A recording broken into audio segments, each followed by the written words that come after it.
My name is Brooke Roberts. I'm the founder of Inside Study Abroad. I'm also recently the director of international education at Johnson County Community College in Kansas City.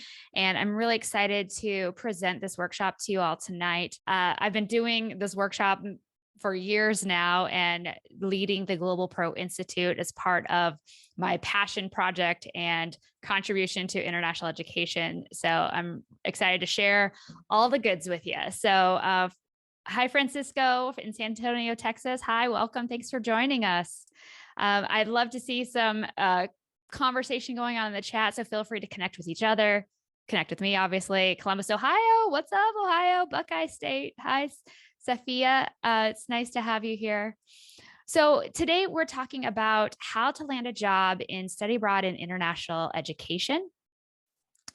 And Grand Rapids Missions. Hi, Katie. Thank you for being here. And there's a lot to go over. And so, like I said, please add all of your questions to the chat and I will address those later on at the end. We'll go into a deep dive Q&A. So if you'll hang out with me till the end, you'll be able to get all those questions answered. So let's go ahead and get started and make sure y'all are in the right place. So you are in the right place if you've applied for a ton of jobs, but you're not getting any responses. And let me know in the chat if any of these apply to you. You're in the right place if people keep telling you that you need to go get a master's degree in order to land a job in international education. I know a lot of people tell me that all the time. They're just told to go get a master's degree. You're in the right place if you have some experience, maybe in another industry or field of study, but you're not sure how to leverage that experience and apply it to your study abroad job search. Got a bunch of people coming in here, so sorry, I gotta let them in. And then you are in the right place if you're feeling a little frustrated, or maybe you're just a little nervous about the future of global education and you're not really sure what to do next when it comes to growing your career. Here's everybody's coming in now. Hi, everybody. Welcome. We've already gotten started. Introduce yourself in the chat. Let us know where you're tuning in from. So here's the reality of the job landscape in international ed right now. And honestly, this is the before times, this is current times, and this will be true in the culture in the future. To land a job in study abroad, it's just like visiting a new country or a new destination. You have to learn the culture, the customs, and the rules of international education in order to be successful in your job search. And once you learn those rules and you've mastered those rules, then you can explore the possibility of breaking those rules from time to time. And we can talk a little bit about that later. So like I said, again, I'm Brooke Roberts. I'm an international education veteran with over nearly 20 years of experience in international ed. And I'm going to tell you a little bit of my backstory so that you understand that I really know your frustrations. I know the overwhelm. I know some of those limiting beliefs that you might be feeling depending on how your job search is going right now. So let me know in the chat who is currently employed in international education, who's job searching, who's flirting with a career in international education. You're just here to learn about the field in general. I'd love to know who's in the room. So let me know in the chat. So a little bit about me and my career. Actually, I forgot to update this with my new role at Johnson County. So I have worked at small private liberal arts colleges. I've worked at Ivy League institutions and Research One institutions, large Division One universities.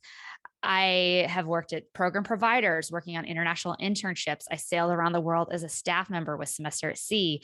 I ran operations and student advising for CIS Abroad and global educators. I ran goabroad.com, a large marketing platform, for over 3 years. I've consulted for organizations like Academic Studies Abroad, and I started my own companies, Yoga Travel Tree, Inside Study Abroad, and the Study Abroad Journal. And now, as I mentioned at the top, I'm the director of international education at Johnson County Community College, which is very near and dear to my heart. I am a born and raised Kansas farm kid. And so now I am back to my roots, helping more Kansas farm kids go and explore and see the world. So welcome. Thanks all for the chat. I'm just going to see who's in the room. Let's see. Isabella says she's just getting started in her search. Francisco's wishing to learn more about the opportunities in the field. Excellent. Kelsey says she's part-time working at a college education abroad office. Great. And you're graduating in May. Congrats. Senior in university, interest in working in the field post-grad. Awesome. I love that. I love seeing all of these students in their undergrad career exploring this as a career moving forward. So that's really excited. Janae says she experienced in study abroad, international ed, currently working in higher ed. And I think I got your email earlier, Janae, as well. So yeah, really exciting stuff to have everybody in the room. Awesome. And I'm so sorry to have to keep pausing. People keep trickling in. So that's what my career looks like now, right? So I've got all the fancy logos and it looks so nice, but I will say you always have to remember there's always a flip side to that coin. And so before I became a director or an executive or a founder, I was a struggling yet very passionate and aspiring global education pro, just like you.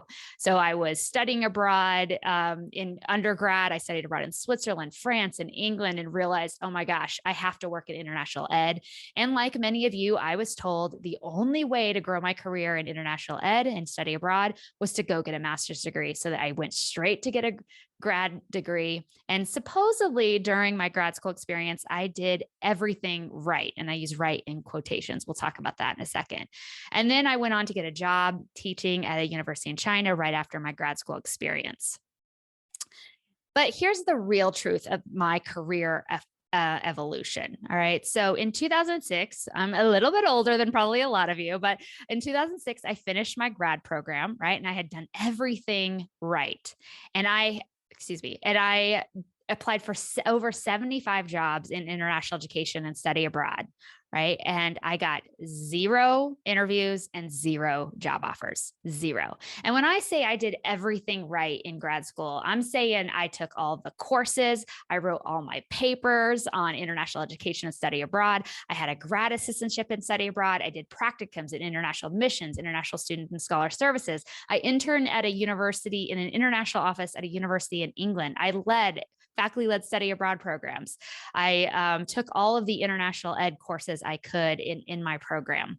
And yet I still could not even get an interview when I was coming out of grad school. So the moral of the story with that, and I will be pressing this upon all of you as we go through these slides, but getting a grad degree and going to grad school isn't enough. It is not a silver bullet. It is not going to solve all your problems, especially for those of you who've been going through the job search and not landing interviews or not landing offers. As much as I loved grad school, and it is a great option, at some point in your career, if it makes sense for you, absolutely. But I don't want you to go into grad school thinking, oh, well, this is I'm going to tick off this box and I'm going to get all the offers, because that's typically not how it happens. So about a year later, so like I mentioned, I couldn't land a job. So I moved to China, as we do, right? And I taught English abroad at a university in China. And I was there for about a year, and I did a job search while I was there in preparation of coming back to the United States. And in that round, that's where their inflection point happens in my career. I really took that year to really assess myself and assess. I applied for 75 jobs, no interviews, no offers. What am I doing wrong? And so I dove deep into all things job searching, applications, resumes, cover letters, interviewing skills, everything, absorbed everything, and took all of those lessons that I learned from a lot of different industries and applied it to my applications. And in that round, I applied for only 15 jobs. I got 6 interviews and 4 job offers, but it gets better. So I kept iterating, growing my career, getting better at things, actually adding some valuable experience to my resume. And in 2009, I went through another job search and I applied for 6 jobs. I got 5 interviews and 5 job offers. I was really proud of that. But here's where things get really fun. And as you grow your career and you start implementing some of the lessons I'm going to be talking about today, this is where things get really fun. In 2011, you'll notice that I didn't apply for any jobs. I didn't do any interviews, but I got 3 job offers. So that's where, when you start doing the things I'm going to talk about in this workshop, that's when people are going to start recognizing you. And you're not even going to have to apply for jobs at some point in your career. People are going to come to you because they see the value that you bring to the organizations and institutions you work for, and just your general badassery, if you will. And they're going to want that level of commitment and skill set and knowledge on their own team. And so they're going to seek you out. And then now I work for I have a side hustle. I've had up my own businesses for the last 7 years. Now I applied for one job in this, I didn't really do a job search. It was a local job. I was like, this is my dream job, working at a community college with Kansas kids. So I applied, I interviewed, and I got it. I didn't apply for any other role. And I'm not saying all that to brag or pat myself on my back.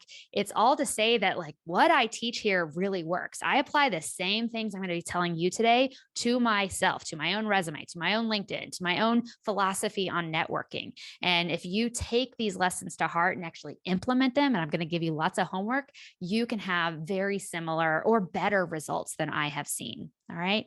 So, like I mentioned, everything changed in 2007. And so now you've sort of heard my whole career. Now I have Inside Study Abroad. I have a podcast. It has now 100,000 downloads. I should have updated this slide.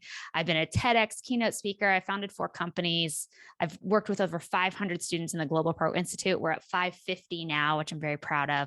So it's been a wonderful, crazy career, but I just want to reiterate that it all started here, right? Where I'd applied for all those jobs and I didn't get any callbacks. And so if that's where you are in your stage of your career right now, I feel you, I hear you, I see you, and there is hope.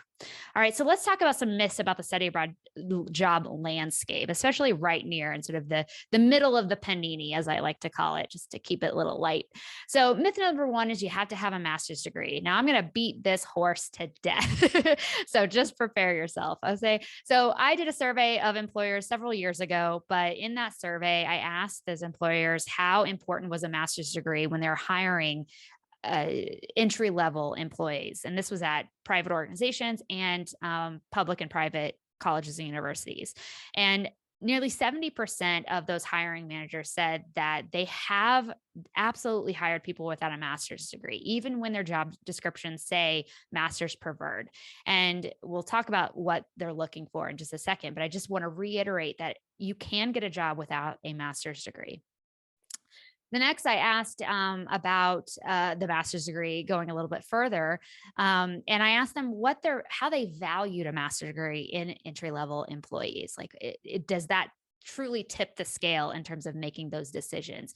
And less than 1%, and it was about, I want to say, 150, 200 respondents, less than 1% were found that the master's degree was truly important to their process and making a decision about hiring. So for those of you who don't have your master's degree yet, have no fear, there is still hope. Myth number 2 is you must work in a study abroad office for your experience to quote unquote count. This is a big myth, and I'm just going to prove it with data. So in that same survey, I talked about what do they truly value when it comes to experience. And 51% of employers most value experience in the higher education setting. They didn't care whether it was as a student. So you're a student worker. I know somebody mentioned earlier, they're working in a study abroad office as a student. They didn't care if it was volunteer or paid or professional or consulting. They just wanted to know that somebody understood the higher education landscape in order to train them up to do the work of their organization. So understanding the culture and the apparatus of higher ed is actually more important than specifically working in study abroad or international education. If you have study abroad international education, bonus points, but that's not the critical thing, especially when you're just trying to launch your career in this space. So myth number 3 is you can't land a job in international education right now. Nobody's hiring. Well, I think we know that a lot of people are hiring. If you are following the Sekusal listserv, you're looking at any of the job boards at Gateway International, NAFSA, Forum, Diversity Abroad. I think everybody and their brother is launching a job board these days. So there's a lot of places you can look for jobs. If you just go to Google, study abroad job or international education job or international student recruitment, all of those things, you're going to see lots of jobs right now. So people are actually hiring and they're landing jobs. So this is in the thick of the pandemic when literally dozens of organizations were laying people off. One of our GPI alumni, Steph, she was able to land a job working with international students as a DSO, which is a designated school official, in August of 2020. So if Steph can land a job in August of 2020 in international education, y'all can land a job in 2022. And obviously I landed a job back in the fall of 2021. There's lots of people hiring right now, but now the big challenge for all of you is, okay, there's these positions opening, people are hiring. How are you going to get the top of that pile of resumes, as I like to call it? How are you going to get on that yes pile that we absolutely want to interview them? And so that's what today's workshop is going to be about. And then the last myth is that no one is hiring right now. And I think I mentioned this already, but absolutely they are. This is a screen grab of all the job postings. This was a few weeks ago that have been posted just to the Sekusal listserv. And I will spell that for all you newbies in the room. Kusol. It's a weird spelling. It's a listserv. If you just Google it, you'll be able to find it and subscribe. So you'll be in it. It's kind of old school. It's straight out of 1995. So just beware, but it is a very valuable place to get updates on information, share knowledge with colleagues and learn what people are discussing. And we'll talk about that in a second. So there are plenty of jobs being posted. So now that we've covered all those myths, now we want to get into the 3-part strategy to land a job and study abroad in international education. All right. Who's ready? Let me know in the chat who's here. I've let in a ton of people since I started. So let me know where you're tuning in from, what the weather is like where you are. And I'm just going to take a quick sip of water.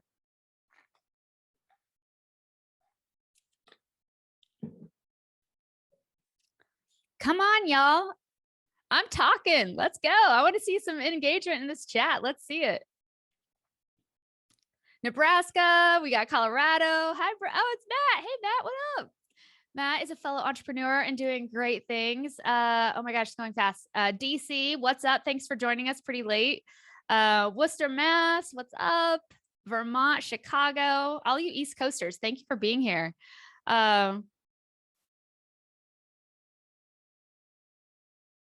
Oh, yeah. Okay, great. Thank you for that question, Daria. Iowa, great. Okay.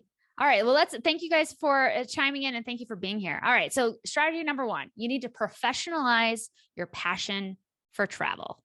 Now, this is one of those things where oftentimes as somebody who's done tons of interviewing and recruiting for my own organizations, the various organizations I've worked for, and who's obviously gone through several recruiting rounds, is that passion is not enough in a field of people who are super passionate about travel. If you lead with passion for travel, most professionals in international education, they won't do it to your face, but they're likely going to give a little eye roll. And I know that sounds blunt, but I do not pull any punches, y'all. I'm going to give it to you straight.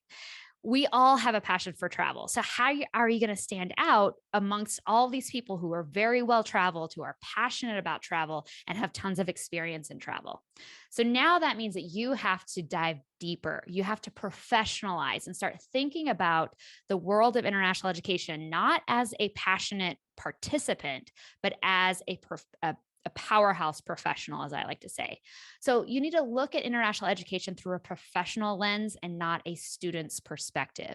You need to prove that you're serious about the work and not just the quote unquote perks, right? So if you're like, I want to work and study abroad because I want to travel, first of all, you're probably going to be disappointed. You're not going to get to travel as much as you want to. But if you lead with those types of things, people are going to see right through you and they're going to put you on the no pile, basically. If you lead with, I'm passionate about travel. if you professionalize your perspective, it's going to help you stand out. So if they're comparing your resume and your cover letter to somebody else who just said, I love to travel and I loved my study abroad experience, so you should hire me. If you take it a level deeper, you're obviously going to beat out that competition.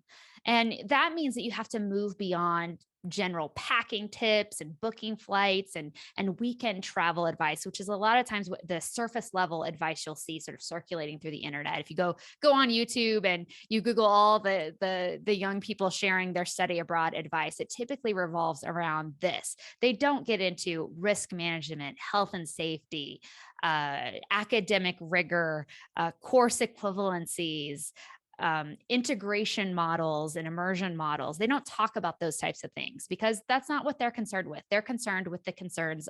They're concerned with the elements that a student cares about. So you have to go a layer deeper. So how do you go about doing this, especially if you're new to the field? So the first layer is that you got to get some knowledge. You got to start ingesting and consuming information that professionals would consume. So you need to read articles, journals, blogs, blogs still exist, that are written by professionals and not students. So NAFSA, Forum. I put GIC on here, but that's no longer. Matt, drop in. What's the name of your new organization? Tell us what that is. It's all about international internships. Gateway International has some wonderful resources. There's Diversity Abroad has a bunch of free information and resources out there.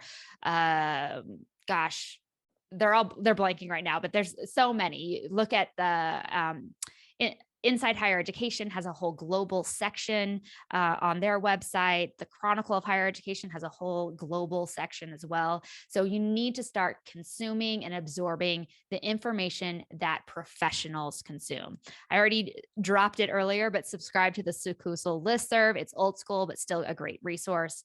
And you need to browse presentation topics at conferences. So I would go to, for instance, NAFSA or Forum or the Diversity Abroad Conference or AIEA. There's going to be alphabet soup here, by the way. I should have warned you all, especially if you're new. There's a lot of acronyms, but there's a ton of professional organizations and conferences. And I would just go creep on their topics that people are presenting about at those past events and say, oh, these must be issues and concerns and topics that actual professionals are grappling with and diving into. And that's the kind of information I need to be able to address and pull up and call upon in an interview, a cover letter, and a resume. Okay. You can also listen to my podcast, Inside Study Abroad, as well. Just a little shameless plug for that type of information.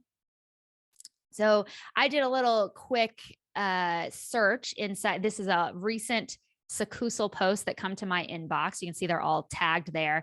And I just looked in my Gmail account, right? And I just looked for the phrase knowledge of international education. And look at all of these results I got. They're all job postings. So in every single one of those postings, they list somewhere in there that you need to have a knowledge of international education. And so this is to prove to you that this is what people are looking for when they are putting out a call for applicants regardless of the role that you're applying for, you're going to need knowledge of international education. So strategy number one is you need to professionalize your passion for travel. So your assignment, if you choose to accept it, is to research and identify 3 challenges facing international education and possible solutions for each one. And I know that sounds like a lot, but maybe you just do one challenge. Obviously, we could cheat a little bit and you could say, oh, there's a global pandemic, and that would be a legitimate challenge. But maybe it's deciding on whether or not vaccinations should be required for student participation. That is a question that a lot of administrators and organizations are grappling with in various capacities. So I would do this is an example, but I would do some research on what's the discussion going on, what are the pros, the cons, and the things that professionals are considering when making that kind of decision. And then to follow this up, to just give it that little extra something special, I would write a thoughtful LinkedIn article or post about your findings and share your own ideas on that information. This is, I'm sort of hinting at sort of the next kind of strategies that you're going to deploy, but this is how you're going to prove to a future hiring manager that you are serious about the work of international education and you're not just here for a few free trips abroad or just because you love travel. All right, strategy number 2 is you got to prove it. So I don't know how many resumes and cover letters I've seen throughout my career, and this is probably one of the big things that I did wrong early in my job application experience and lifespan, if you will, is that I said a lot of things on my resume, or I see people say things on their resume, and they don't prove it. They might say something like excellent communication skills. Prove it. You got to prove it to me. Prove that you have excellent communication skills. You got to have some street cred to showcase the things that you can say. You're great at project management, great time management skills, program design experience, great. You're excellent at intercultural communication and working on teams. Whatever kind of thing you're going to say you're good at it, you need to be able to prove it and demonstrate it in some way. So once you prove it, then you need to learn how to break those rules. Oh, I think I messed up oh, sorry about that. A little typo. Okay. It's not enough to say it. You have to prove it with a body of work. And this is something we dive very deep into. And I give I don't know, several videos and content and activities inside the Globalpro Institute on how to actually build out your body of work. But I'm going to give you a brief overview of how this looks. So when you want to build out a body of work on any subject or any topic or on any skill, the way I like to break it down is in 3-prong approach. You want to be able to demonstrate your knowledge of that thing, your skill set in that thing, and your experience in that thing. So if you can break things down into these 3 areas and apply it to anything that they're asking for in the job description or any skill set or knowledge base that you're trying to demonstrate in your application, you want to show knowledge, skill, and experience. Okay, your KSE. So your knowledge is going to, the way you demonstrate knowledge is that you write articles, you give presentations, you train others on the information that you have, you talk in depth on a subject. So this shows that you understand the topic, right? So by demonstrating your knowledge about vaccine policies, right? You would demonstrate your knowledge by writing that LinkedIn post, for instance. Skills. How do you demonstrate your skill? You take courses, you do trainings, workshops, you gain certificates, LinkedIn badges, you take placement tests, for instance, if you're demonstrating a language skill. And when you're thinking about skills, you want to be able to show that you can do the thing. So if you're going to say, I'm great at the Adobe Creative Cloud suite, right? Which is all the Adobe tools like Photoshop and InDesign, et cetera. You need to be able to say, I took a Skillshare course on Adobe. I did a Udemy course or something like that, or you attended a workshop or training at a regional conference. Those types of things. You put badges obviously on your LinkedIn. So those are all the things that you can do the thing, that you've taken the courses that taught you how to do it. And then your experience demonstrates how you can deliver on your knowledge and your skills. So you can understand it, you can do it, and now you've delivered on it. So taking that Adobe InDesign example, for instance, so you've taken the training on it, but then you volunteered for a local nonprofit to design I don't know, posters that they were going to hang in coffee shops around town, or maybe you designed a digital lookbook that they wanted to have to showcase their annual report, for instance. So when you demonstrate your experience, it's the actual implementation. You've done projects, you did internships, you did volunteer work, where you have actual professional work experience. So do you understand it? Can you do it? And then did you deliver on it? Does that make sense to everybody? Let me know in the chat if this is resonating and that it's making sense. So here's an example. Early in my career, when I was starting to realized that I really did want to grow my career, get more leadership roles, get more responsibility in the areas that, in the education abroad sector. I knew that being able to showcase my knowledge, skills, and experience in systems and administration was going to be important for me to be able to get those mid-level and top-level administrative roles, leadership roles. And so in order to do this over the course of my career, it didn't all happen overnight, but over the course of my career, this is how I would drill down my resume in terms of knowledge, skills, and experience for systems and administration.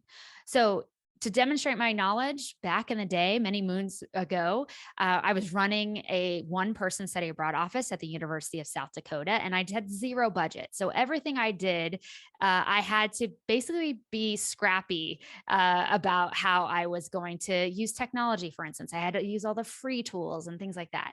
And so I did a conference presentation at a regional NASA all about implementing free technology solutions. I called it the tech for non-techies and how to optimize your office when you have no budget. And so I did a whole presentation, all the different tools I was using for free to scale what we were doing in the office without more people. And so that would align with a systems and administrative requirement that I might see in a job description.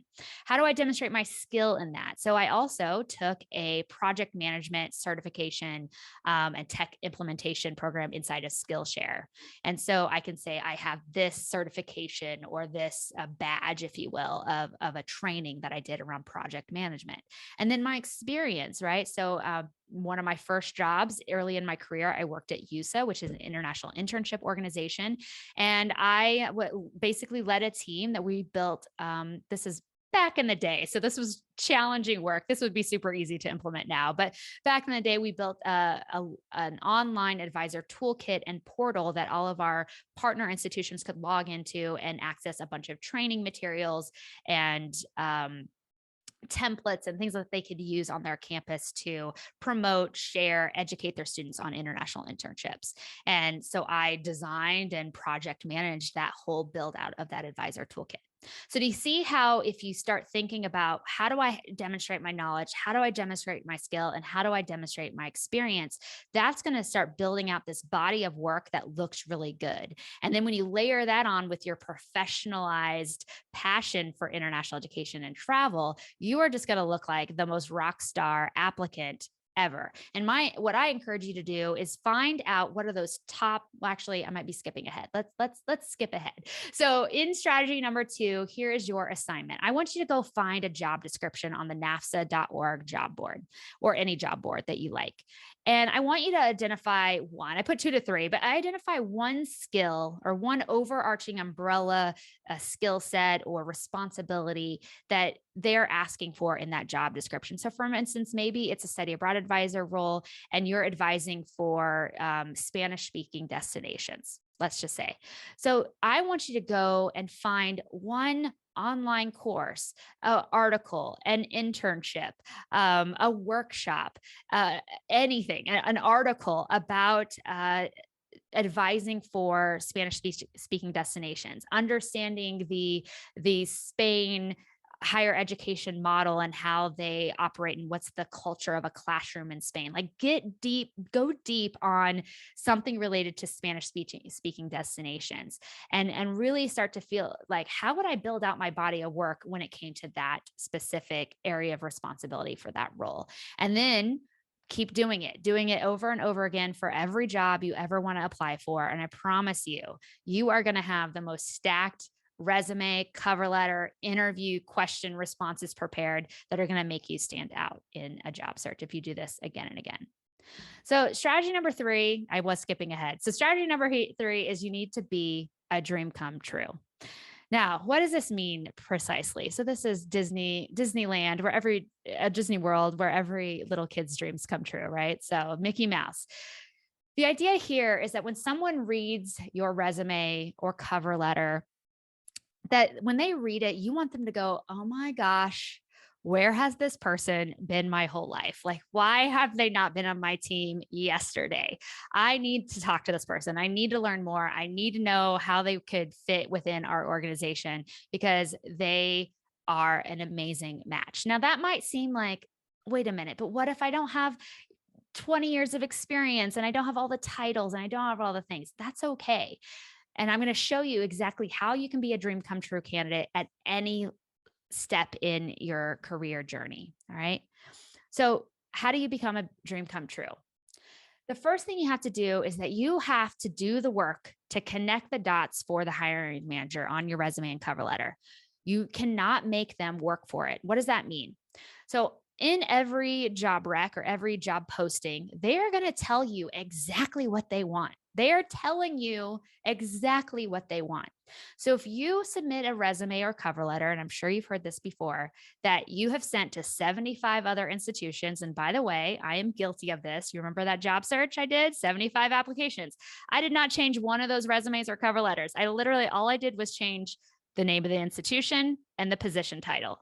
And then poof, send them off. And I promise you, probably a handful of those, I messed it up, didn't change the institution name, didn't change the title, probably got a no immediately just because I didn't pay close attention to the details. So do not do what I do what I'm saying to do now. So what I want you to think about is how are you going to tailor every single application to the job that you are applying for. You'll notice in every job search I went through later on, I wasn't applying for 75 jobs. I was applying for maybe, I think I applied for 15 tailored specific dream jobs that I would want. Later, it got to be fewer and fewer. So instead of carpet bombing the international ed world with 100 applications, I would rather you tailor 15 rock star applications to jobs that you really, really want to do and that you could knock out of the park. And so this is one of my biggest pet peeves and the biggest things holding people back when they're applying for jobs is that they don't tailor their resume to what they're actually asking for. So and this can go many layers deep. All right. So I'm going to give an example, but back in the day, I was recruiting an intern for Inside Study Abroad. And this particular internship was going to focus on marketing, social media promotion, outreach, partnerships, things like that. And I got, I don't know, at the time, probably 50 applications from people in their master's programs, people with master's, people in undergrad, all the things. And I will tell you that there were probably only 5 good applications in that whole cycle. And the reason is most people just said, hi, I'm passionate about travel. I'm in my master's degree. I want to work and study abroad. Please hire me. That was the gist of it. And none of them truly addressed the specific needs I had in the role that I had posted. So it's your job to connect the dots. If they say they want somebody to grow their social media platforms, you better address that directly. You better talk about your knowledge of social media, how you've taken workshops and courses on social media, that you have grown your own social media to 1 million followers or whatever. So you need to showcase exactly what they need. You don't skip over what they've told you. You have to focus on what they need. And the cool part is you don't have to guess. You don't have to say, what should I say in my resume? What should I say in my cover letter? They are telling you exactly what to say. You just have to repeat it back to them. You need to be overly clear about what they want and what you have. You need to literally use the same headings and the same language. So for instance, in my recent application for my role at Johnson County, I previously held the role of manager of global learning at University of South Dakota. Nobody knows what that means. Literally nobody. Even if you've worked in the field, you're like, I don't really know what that means. But the translation that most people understand is Director of Study Abroad. So on my resume, I didn't put Global Learning Manager. I did, but what I really put was Director of Study Abroad, in parentheses, Global Learning Manager. So that when they saw it, there was an immediate translation. Oh, what did she do? Oh, that's what her title was. So don't use fancy language like, global experience evangelist or something like that. Say international internship advisor, something like that, so that the people know exactly what it is that you do. I encourage you to use that same language and headings. If they call their study abroad office global learning, use global learning. If they use education abroad, use that. If they use international students and scholars universe, use that instead of office. Whatever it is that they're using, you want to match that language. And also you want to make sure that in order to be a dream come true candidate, you might have skills, knowledge, and experience that comes outside of a quote unquote real job, a professional salaried position.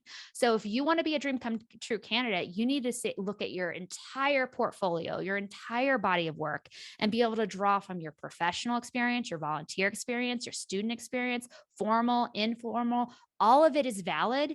And that's your job to pull out the little nuggets that's going to demonstrate to the hiring manager that you are the dream come true candidate. If I need someone to organize events, big scale events, small scale events, whatever, and I need an events guru on my team, and you were the chair of your events committee or something in your sorority or leadership council as an undergrad, and you organized your family's reunion for 500 people, and you organized a trip to Iceland with your friends, and that's your event planning experience, you better double down on that and show me how you rocked out those event planning experiences. Even though they aren't professional, they're exactly what I need, and that's what I care about.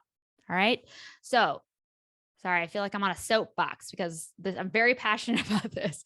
So here's the truth. Hiring managers don't care about you. Not yet. Okay. They want to know that you're going to make their lives, their organizations better, easier to manage, more impactful. You're going to grow their bottom line, etc. They don't care about you yet. So when you're applying, you need to make sure that your resume is all about what they need, not what you want to share. And this is the biggest mistake I made in my job applications that first round. I was really focused on me, and I never really turned it around and showcased how I was going to help that organization or that office be more successful. Okay. So how does this, why are all my slides out of order? No, this is correct. Sorry. So here's an example of what that would look like. If you were applying to be a study abroad advisor and you looked at the job description, you're like, okay, they want me to do obviously advising. They want me to manage some visas, probably a J1 visa situation or F1 visas. And they want me to do some event planning. All right. So this is how you could do this, even if you're just early in your career or really your career hasn't truly started. So you could say, I advise fellow sorority members on study abroad opportunities through information sessions and culturally themed dinner parties, right?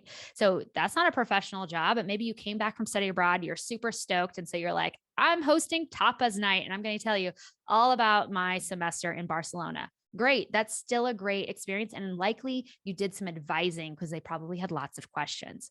How about for visas? So let's say you volunteered as an international student ambassador and assisted your international partner that was from India with maintaining visa compliance and navigating the F1 visa renewal process. So maybe you just, held their hand, did some translations when they needed it from time to time, let them cry on your shoulder when they were overwhelmed by the process. Who knows? But whatever it was, did you assist somebody through a visa process? Or maybe it was event planning, like I mentioned. So maybe you coordinated and planned the 500 person 5-year reunion event for your high school graduating class and you managed X, Y, Z, blah, blah, blah. Right. So again, if I was hiring for that role and I saw that you took the time to tailor it and showcase to me how you've done advising, how you've worked with visas, how you've done event planning, you're likely going to get an interview, at least from me, because I'm going to go, that's legit. Let's see if they can continue that conversation with me in an interview setting. So here is my formula for becoming a dream come true applicant. You need to focus on what they need. So come up with those 3 core areas that they are asking for in the job description. So just in my last example, it was advising, event planning, and visas, right? So what do they need? Now align your knowledge, your skills, your experience, what you've done with each of those 3 areas. Okay. So like I already broke it down for you. And then this is the part that's going to make you just that dream come true candidate. What did you learn from those experiences, right? Mistakes you made, how you fixed them, what you do differently, the impact that had on you or the people that you worked with, et cetera. And then you're going to tie it up all in a beautiful bow. And you're going to say, you know what? Because I did that 500 person reunion for my crazy family, this is why this is going to help you and your organization, who you are also planning huge scale events. I'm just going to pick on my friend Matt. He's going to be doing and probably an internship conference soon when we can get back together, because he did that previously. And he's probably going to be looking for somebody who can plan large scale events. And so if you can say then that by me doing this experience, I can apply these lessons I've learned, the mistakes that I made and how I fixed them, and I will be able to troubleshoot and develop an amazing event for your organization, right? So you need to know what they need, what you've done that aligns with what they need, what you learned from your experiences, and then how you're actually going to help them. So here's your assignment for strategy number 3, be a dream come true. You need to find a job posting, use the one you already found maybe, and I want you to break it down into 3 to 5, likely 3 key areas of responsibility. And for each of those areas, I want you to write down your knowledge, skill, and experience for each one of those. So if you take one idea, you should have like three sections underneath of it, one area of responsibility, and you say, okay, what's my knowledge? What's my skill? And what's my experience? What do I know about it, right? Can I do it? And can I deliver on it? Those 3 areas. All right. So those are my 3 big strategies for how I've been able to land jobs, how our alumni in the Globalpro Institute has been able to land jobs. You got to have that professionalize, you need to get that proof, and you need that perfect approach. So what about these other things? I haven't touched on a lot. There's a lot more that goes into growing and leveling up a career in international education. So there's that inside baseball piece that I haven't even touched on of international ed. Daria had asked a question earlier that we'll come back to that kind of hints at this. But what's the history, the politics, the who's who, and how that all breaks down in inside baseball of international ed? How do you build a professional brand and a calling card? How do you network and become a rock star so that you get invited to interviews? How do you become known in the field? What skills do you actually need and how do you get them? Should you get a master's degree? Or if so, which one? Because I'm not anti-master's degree, y'all, but I think you need to do it the right time, in the right way, at the right place. Creating application materials that beg to be read. So what should your resume and cover letter actually look like? And then how do you approach your interview and the follow-up and finessing that whole interview cycle so that you stay top of mind, and also they just want to keep coming back for more and invite you back for more interviews and hopefully land you that offer. So these are the things that we actually talk about inside the Globalpro Institute, which is my career development and coaching program that is absolutely designed for aspiring and emerging international educators. So I want to tell you a little bit about it today. I'd love to know if there's any alumni in the room. I think I saw a few of you pop in, so say hi in the chat. I know Nicole is here. I couldn't remember who else I might have seen. The Globalpro Institute is an online career development and coaching program that teaches you the step-by-step process to strategically build a brand, a body of work, and a network for career and international education. I basically teach you how to replicate my entire career.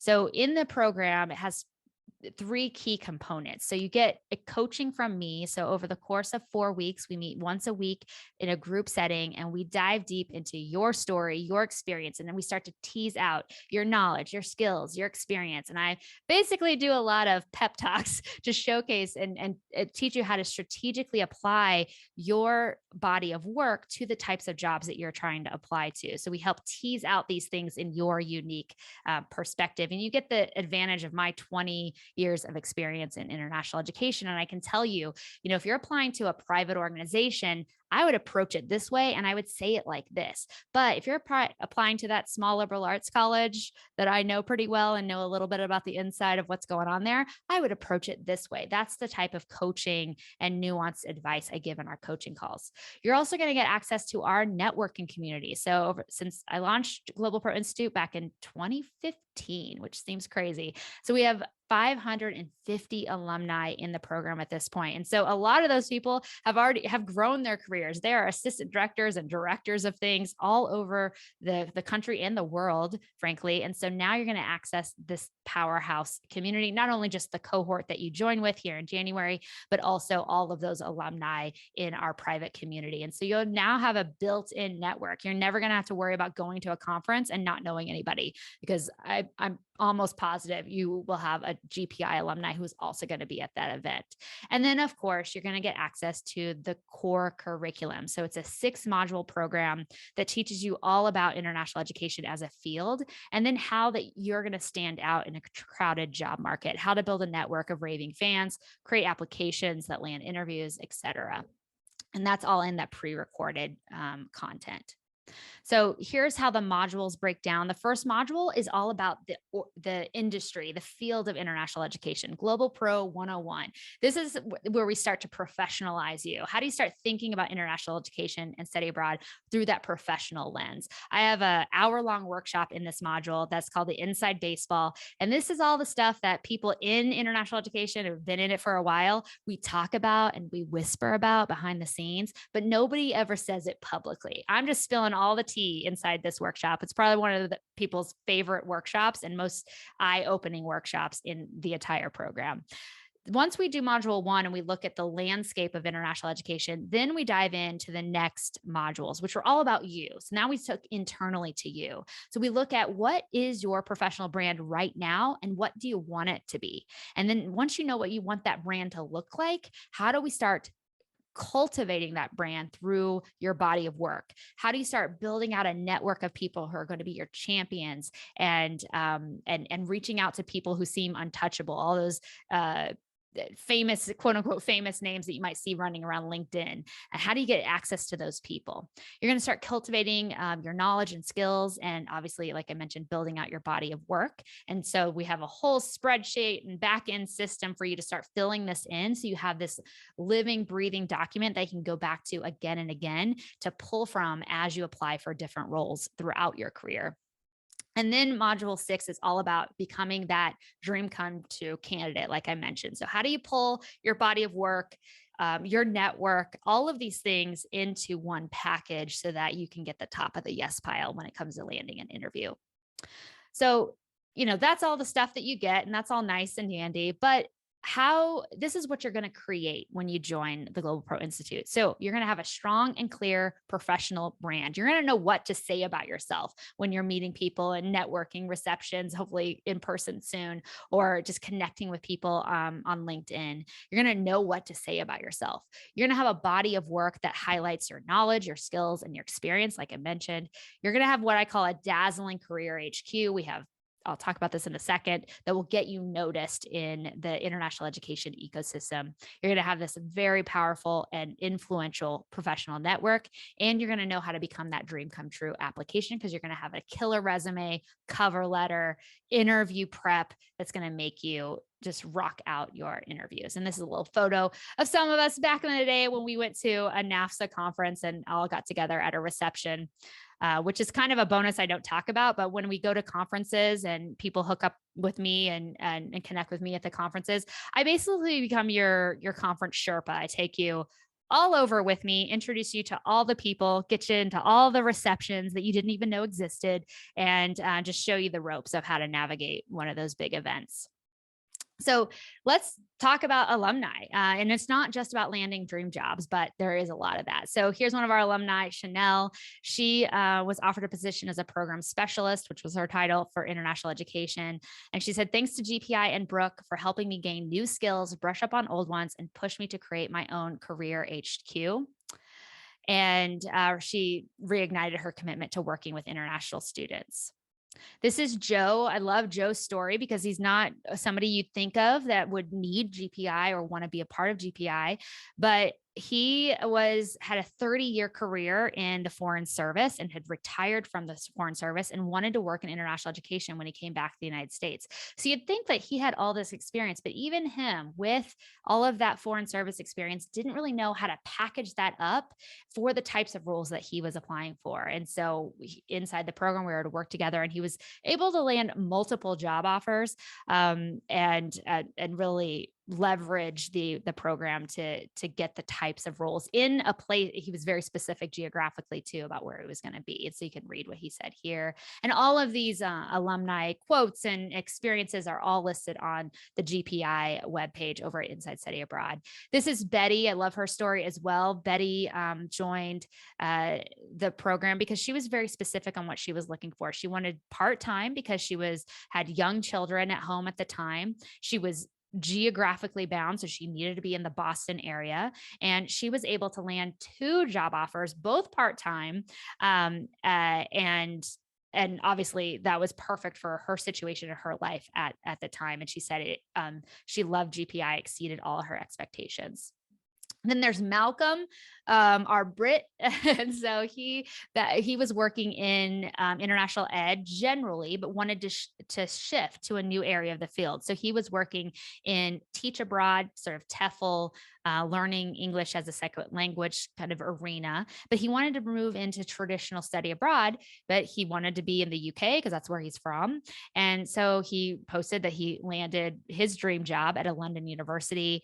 And he said, the GPI course has been fantastic, and the strategies set out by Brooke really do work. I don't know if I'd made this shift without it, which is a really amazing quote from him. And then there's just the networking opportunities. And there's something to be said about having a mentor, having a coach inside the program that has a lot of experience and a lot of connections. And so this is a great example about how Pamela, one of our participants, I told her to go introduce herself to my friend, Andrew Gordon, who's the founder and executive director of Diversity Abroad. She was really interested in doing program development and design. And I said, go introduce yourself. Tell them you know me. You're in GPI. And she did it. And then she was able to land contract work through Diversity Abroad. She also used some of my networking strategies to reach out to her existing network, and then landed some consulting opportunities that sent her to Peru. And so there are opportunities that just being a part of the Globalpro Institute community and ecosystem and connections with an experienced professional, that's really going to help you grow. And then, of course, there's a lot of other types of things of just, I'm not going to read all of these to you. Again, you can go look at them on the Globalpro Institute website, but we've just had some amazing alumni who are doing such great work in all areas of the field. So like I mentioned, in terms of the bonuses of the program, I think our networking community, I mean, back in the day when I was going into international ed, I actually didn't know anybody in international ed. My grad program was all about student affairs and higher education. So all my friends were going into Greek life and housing and leadership programs and things like that. Nobody was going into international ed or study abroad. So I didn't know anyone in international ed. And so I would have jumped at the opportunity to join a built-in community where I could have just pinged people and said, hey, want to meet on Zoom and chat and get to know each other and meet other like-minded emerging professionals. So you're going to get access to this. This is a few photos of some meetups and things that people have had without me all over the world, actually. You're also going to get access to 15 plus hours of resume reviews that I've done with various alumni along the way. So if you've ever wanted to just, look at tons of different resumes from other people, this is your chance to creep on them. And you'll see that I give similar advice over and over again so that you don't make some of those common mistakes. And you'll see how I nuance my advice depending on people's goals and their experience and their knowledge and their skills, and how each of you are individuals, are unique. And so how you're going to package all that up is going to be different. And so you'll get to access to all of those videos. We also do weekly live coaching calls. There's going to be 4 sessions this round of the cohort. And we do hot seats where I deep dive again on your unique career situation. And of course, all of them are recorded, so you can go back and watch them later. And one of my favorite parts is you're going to get access to 14 mastermind interviews with international education leaders. So oftentimes you're told, go do informational interviews with people, right? And oftentimes the people that you want to talk to, they are VPs of things and provosts of things and CEOs of things. And you're not going to get, honestly, their time because they're just busy people. But luckily, I have a lot of those relationships with people who have specific expertise in our field. So for instance, I interviewed my old boss, Troy Peden, who founded GoAbroad.com, and talk about industry insights and his experience over the course of his career in international education. I talked to Kate Moore all about international internships. If anybody's a guru on anything, Kate Moore is an international internships guru. And so she gives all of her insights, especially on what international internship organizations are looking for when they're hiring people. I talked to Katie Roller, who's worked in study abroad administration at colleges and universities, and talked to her about her career and advice she has for aspiring professionals, et cetera, et cetera, et cetera. So whether it's ISSS or internships or entrepreneurship or volunteer abroad, all of it is covered in these interviews. And then the cool thing about it is that they all say, hey, if you're a GPI member, connect with me, come say hi, tell me you're in GPI. I'd love to connect. And so you basically, by extension, you get a little handshake introduction to them. Oh, mention the goals. You're also going to get access to our guide to grad school. And this is also where we feature and break down various grad programs that we recommend, the pros, the cons of each of them. And the cool part about it is each of the write-ups also has alumni perspectives from each of those programs, where they say, here's what I loved about the program, here's what I didn't love about the program, and what you should consider. You're also going to get your Rock Your Informational Interviews training. So if you want to go out and seek your own informational interviews, I basically spill the beans on the questions I would ask, how I would ask for that informational interview, how I would follow up, how I'd maintain that relationship, et cetera. And then you're also going to get our training on how to level up with LinkedIn. So how to really craft a great LinkedIn profile, what you should include, the things that you really need to pimp out on your profile. So I already went over a lot of this. Obviously, you get the core curriculum, group coaching, the community. There's workbooks, worksheets, tons of PDF downloads inside of the program. And so I want to break down other professional development programs that you could pursue if you're looking to launch or level up your career in international education, and just frame them in a money context. So one of my big issues is that it's very hard to break into our field, and it's very hard to grow your network and get the knowledge and the skills and experience in international ed specifically without going to get a master's degree, without investing a ton of money in conferences and workshops and really high ticket programs. So if you were to go and get this level of knowledge in a master's degree, you'd have to spend likely more than $40,000 to get this level of information. Now, there are other career development programs in international ed, but unfortunately, all of them require that you are currently working in international ed, which is very counterintuitive. Or they require that you have 2 years of experience in international ed, or have a letter of recommendation from your current employer in international ed. And that's really hard, especially if you're like, well, I'm trying to break in. How do I get in the door? And a lot of those programs cost around $2,000. You could also do 2 months of one-on-one coaching, which is about $1,000. You could go to a national conference, which at this point is about $1,000, especially if you include airfare, hotel, food, all the things. With the Globalpro Institute, you're not going to spend that at all because I want to make it affordable.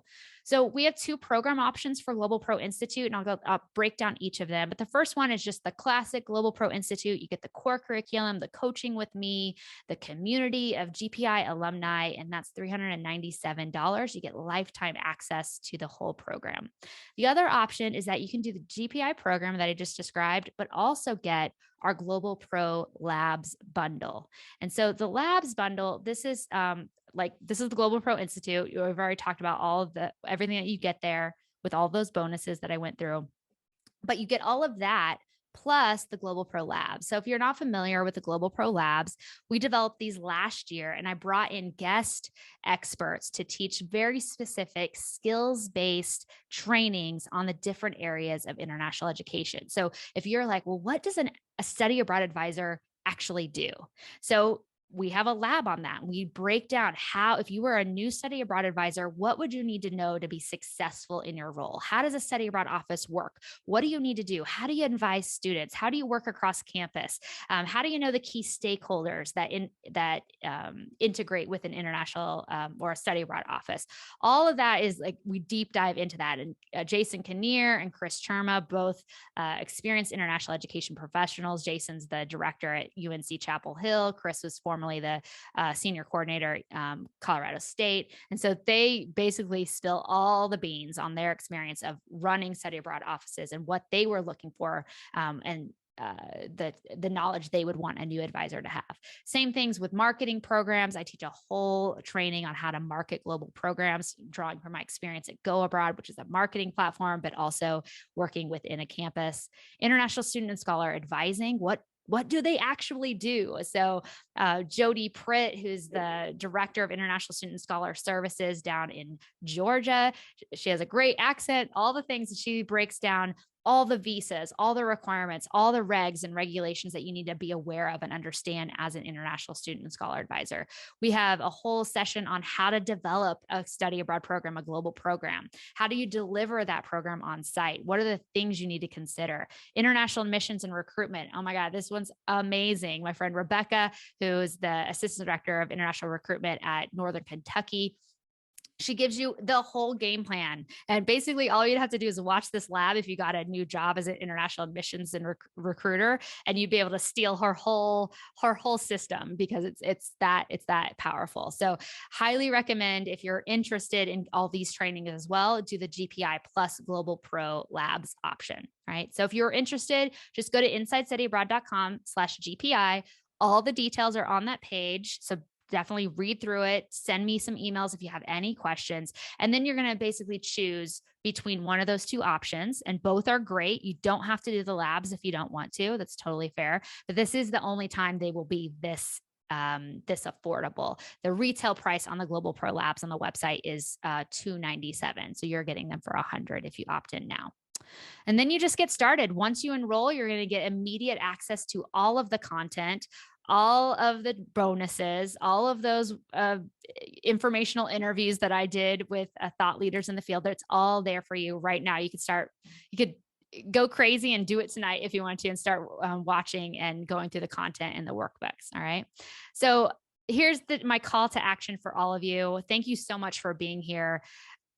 I want you to stop spinning your wheels, and I want you to ditch the frustration in your job search. If you are feeling like, wow, I'm not getting any traction, this might be the thing you need to get over that hump. It might not be. You might be doing great. And this is just, you're going to take what I've taught you today and run with it and actually implement these strategies. I would love to see you do that. Please tag me on LinkedIn when you do it.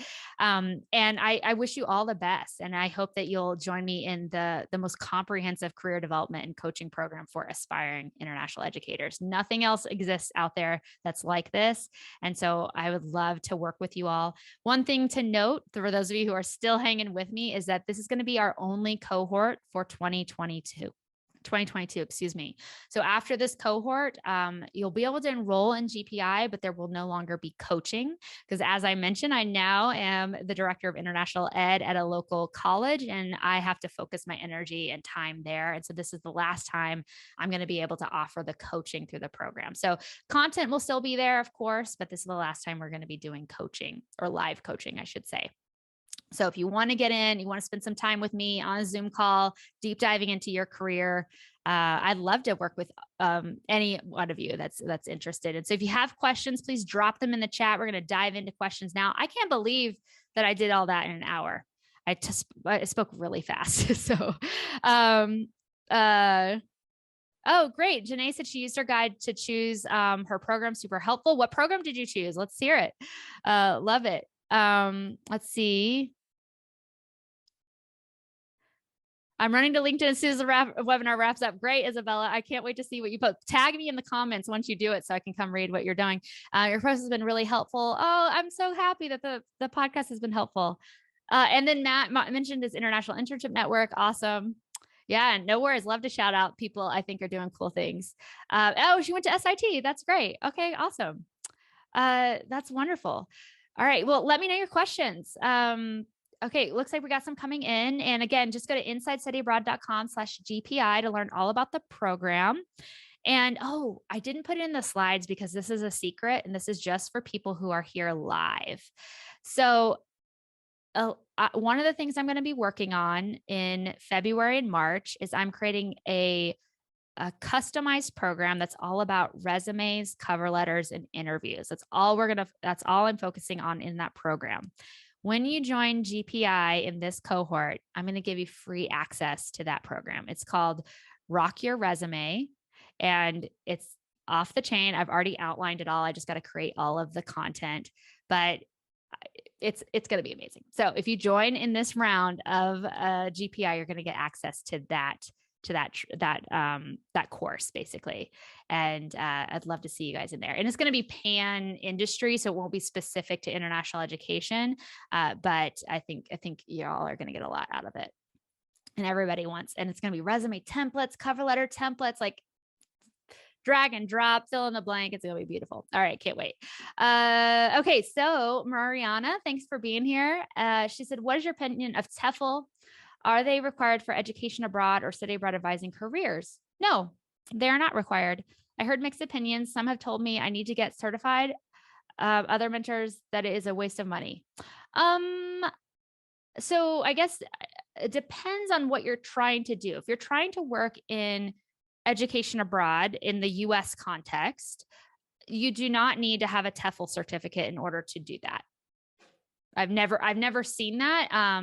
Obviously there might be very specific cases where I can't imagine where they would require that specific certification. There may be language requirements. So for instance, if you're working at a historically an institution that historically has served like Latin American or Latin populations or Spanish speaking populations, they might prefer that you have Spanish conversational skills or Spanish language skills.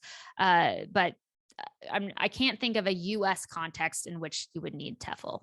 So don't worry about it. I think if you are trying to gain more, I mean, that is often sometimes a default for people if they will go pursue a Tefl certificate and then teach English abroad as kind of a bridge experience to a career back in the United States or back in their home country in international ed within an institution or college or university, which I did, right? So I did grad school and I went and taught at a university in China for a year. So absolutely. So I think that's, I've never heard that before. So, and again, anytime you're going to choose a certification or a master's degree or a workshop that you might want to pay for and attend, anytime you're looking at that, I would go back. What's the job you're trying to get? You know, do you really want to work with international students? Do you really want to work in, university relations and travel around the US working with lots of colleges and universities? You know, look for the jobs that you actually want, and then ask yourself, how would this certification in Tefl, for instance, help me do that job better, help that organization? If you can make a case for why that certification is going to make you a rock star candidate for that specific job, then the answer is yes. If you're like, I actually don't really understand how I would draw a line between the Tefl certificate and that particular position, then maybe it's not worth your time. So I think it really depends on what you're trying to get out of it. Daria, no worries. I just haven't gotten to your question yet. So let's scroll back up somewhere up in the chat. Where is it? Okay, so could you please address how friendly is the market for international students, the ones on F1? So it's international education in the United States context is as friendly to international applicants as any other sector, pretty much. Oftentimes it's not about friendliness or not. It's about the ability to sponsor a work visa.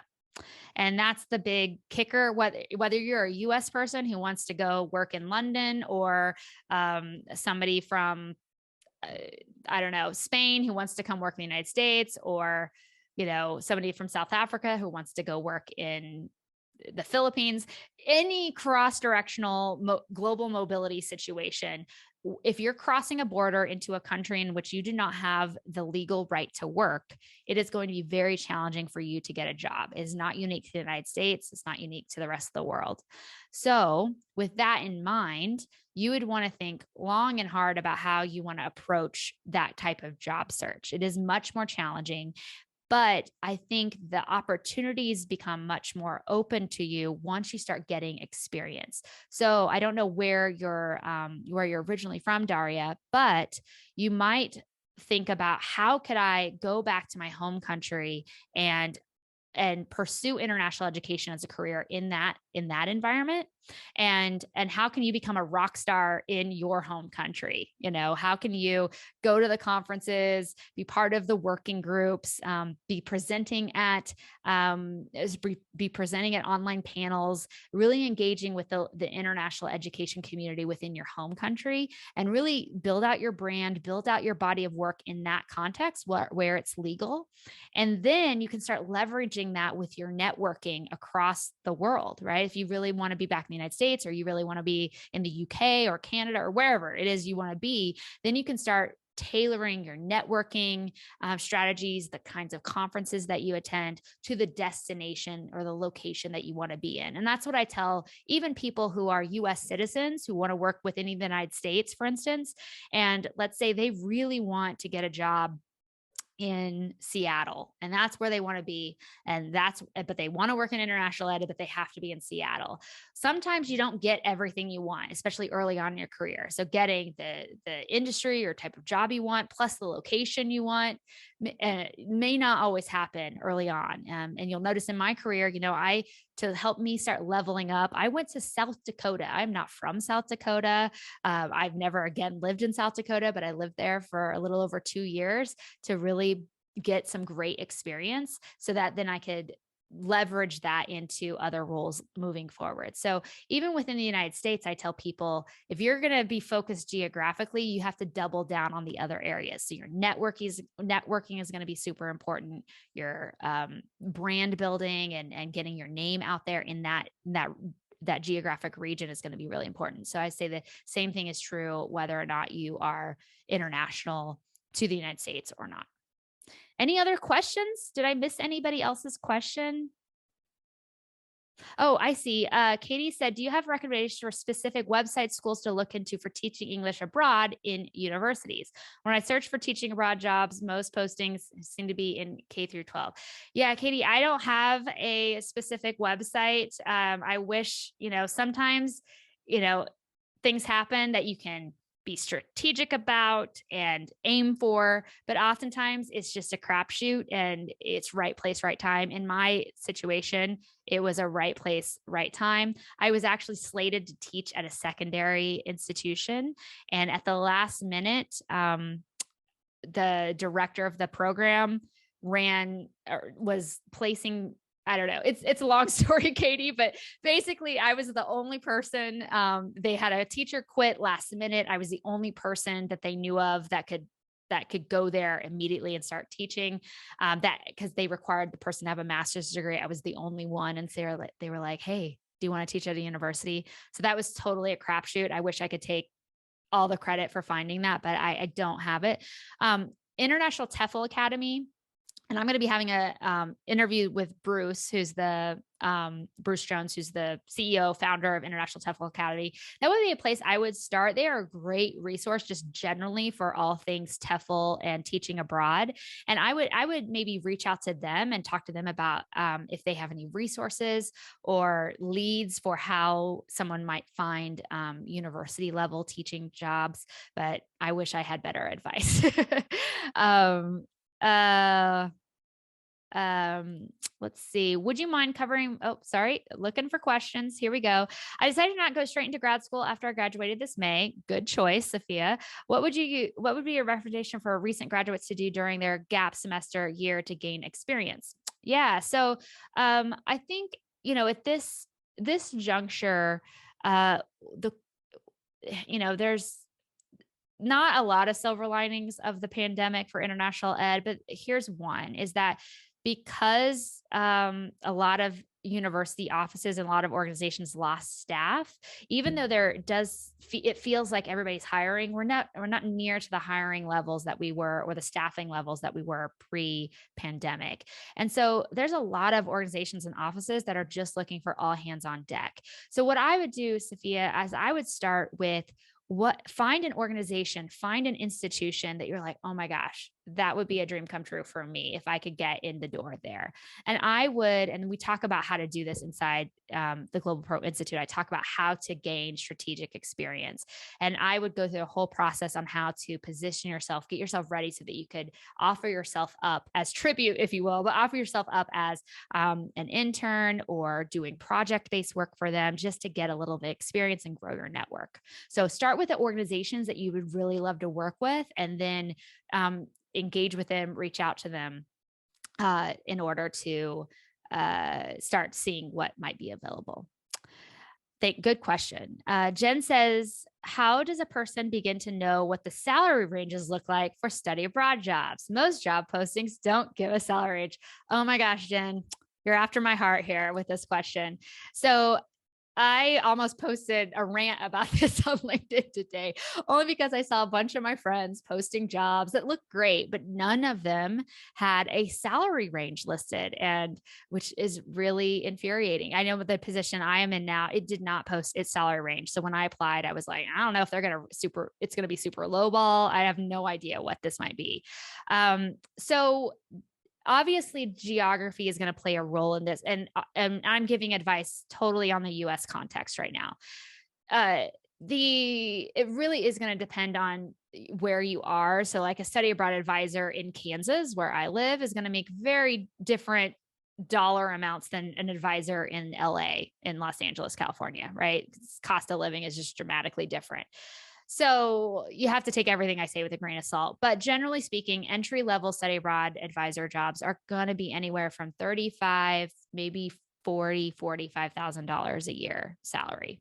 That's before benefits and everything, of course. Some private study abroad program providers, for instance, if you're doing an entry-level university relations type of job, those could be anywhere from, I would say, 35 to 45, 50,000 again for those types of roles. It really does depend on the type of institution you're going to, how well funded their office is, the geography. And that's something that you should be aware of. If you want to enter this arena, it's education, and salaries in higher education do not tend to be that high. I mean, and I don't want to dissuade any of you from pursuing international ed, but one of my good friends who used to be in international ed, he now is the VP of sales for a tech startup. And he was posting jobs on LinkedIn this week. He posted the salaries, so good for him. But he's posting like a entry level sort of sales type of job, and the starting salary was $65,000. So, and it did not require a master's degree either. So there's something to be said there. So, it is an industry where salaries don't tend to be dramatically high. If you want to get up into the director level, and that is going to run the gamut as well, because it depends on if they're overseeing all international education or just study abroad or just international student scholar services, et cetera. But those jobs can range, I would say, anywhere from $65,000 to $95,000 a year. So it really just depends on what you're seeing for your life and your future. Did I just blow anyone's mind with that information, that data? Thank you all so much for being here. If you have any questions about GPI, and we just want to get a better feel if it's a good fit for you, please feel free to email me. Just respond to any of the emails that you've gotten from me to remind you about this workshop. I'm happy to chat with you over email. Again, I do have a day job now, so I may not get back to you right away, but I will do so over the weekend for sure. Thank you, Francisco. Thanks, Matt. Thanks everyone for being here. Y'all are amazing. And I hope you have a wonderful, wonderful evening, and good luck with your job search and everything going on with all things careers. Thanks so much for being here.